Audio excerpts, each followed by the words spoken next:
Well, the first thing I want to do now before I start recording is to check out my preference window, which I want to make sure my setup is perfect. You see here in preference window we have our display, which you can see our basics, the meters. We have our color code here. We've got operation, which I'm involved in right now. I want to check this out first, the transport. I want to make sure we have the play start marker, follows the timeline. It's always good. If I have a keypad, I can use the transport. I can control my play, record, and stop, fast forward, and rewind buttons through the keypad. Also, here I have the auto backup, so that's important to me. I like to back up all my files constantly. For example, here I've had it set for 15 most recent backups. That means if I get a 16th backup, it gets rid of the last one behind it. So when I put some new number 1 on top, the 15 goes. Got it? And I want to back up every 2 minutes. It's important to back up. You never know if you have a problem or something, and you may have a problem with your system, may break down or something. Hey, what happened when I back up? You got backups. You say, okay, I'll go back to this backup, and this will have the information I need for the session and start from there. Once I've been doing video too, I do video a lot sometimes, little cartoons or whatever, and putting some effects in the background of music too. You can also use this for video also. This is for the QuickTime playback priority. So the highest quality image I prefer to use. And of course, we go to the highest right here as well. Next, look at record here. Make sure our latch record enable buttons are on. Our latch record and play faders. That's always good to have. Record online at time code. This is good to have an ADAT system or something that locks through a clock speed, which is good. I don't use that here, so no need for that.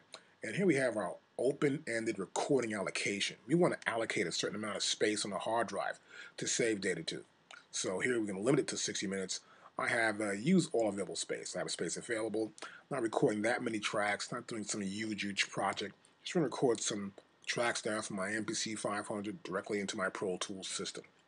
So I think we're ready to go here, and I'm going to press OK. That's set up. That's great. Now we have options also here before we start recording. We have destructive record, and we have loop record, and this quick punch. Now if I press this destructive record here, you'll see a D appear here. See, that's a D right there. So I've already got my MPC still set up here, and I can just press play. And press stop. So you're not recording. Now I'll go to here. You gotta keep the record button blinking. And now I'm recording. See that? Now I'll press stop. Now this is here. You can see it. The name of this track is called Audio 1-04. That's the name of this region. It'll be in my regions list. And if I record again, it will destroy this recording. That means it will get rid of it and make a new recording. So I'll start from the top again. Press the destructive record button here with the D on it for recording, and I'll press play.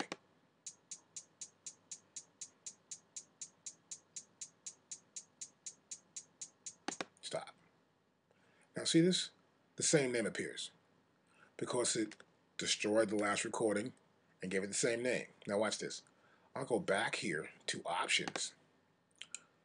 I'll uncheck destructive record, and next we'll press record. And wait, check this out first. It says Audio 1-04. And we're enabled to record on that Audio 1 track. Now I'll press record now. And I'm recording. Good. Now I'll press stop. See, there's a new name now. That's Audio 1-05. That means Audio 1-04 is still here with us. It's in our audio bin. So be aware of that.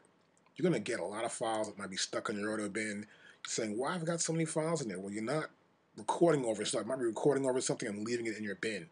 So be aware of that totally. So I go right down here, and I can see it, and I'll pull this out somewhat. And there are those files. See that? Audio 1, 2, 3, 4, 5. And all these files will fit into this right here for Audio 1. So every time I record something, it puts it here in the regions bin. Now the reason why we use destructive recording is because we're going to make sure, first of all, we don't want to have a lot of regions in our bin We don't want to waste hard drive space. And we just want to get what we want to keep. So if we like something, we keep it. With destructive record, we want to get rid of something and we want to get just one region to represent that playback.